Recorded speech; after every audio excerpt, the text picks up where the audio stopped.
Hi, today's gardening quick tip is repotting orchids. Phalaenopsis orchids have become extremely popular in recent years and can be easily found in most garden centers and even grocery stores. They are easy to take care of and bloom for months at a time. Once you're ready to transplant, you want to make sure you choose the specific pot for orchids.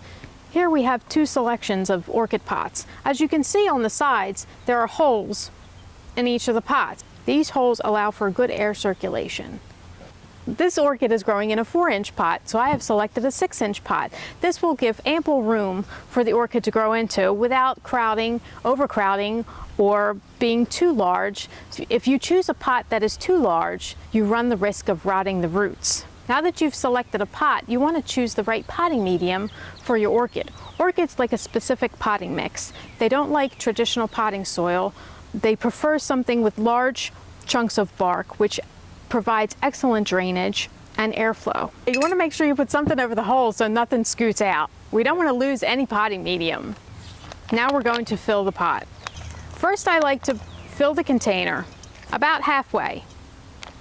Then I will remove the orchid from its traditional grower's pot. Any root that is in the root ball should remain in the pot. You want to just make sure that you remove any decaying or old bark. Continue to trim any roots that don't look viable. And now you want to place your orchid gently into its new home. You also want to make sure that your new existing air roots remain exposed. These roots are important to the orchid. They like to be exposed to the air. I like to make sure my orchid is centered because orchids have a tendency, they have a mind of their own and they lean a little bit. They're very architectural in their habit, meaning they like to go every which way they want to go. And we're just going to backfill with more bark. I like to leave 1/4 inch at the top for when I water because you want to make sure that you're not going to lose any soil from falling out the top or overflow when you water. And now you have a newly transplanted Phalaenopsis orchid.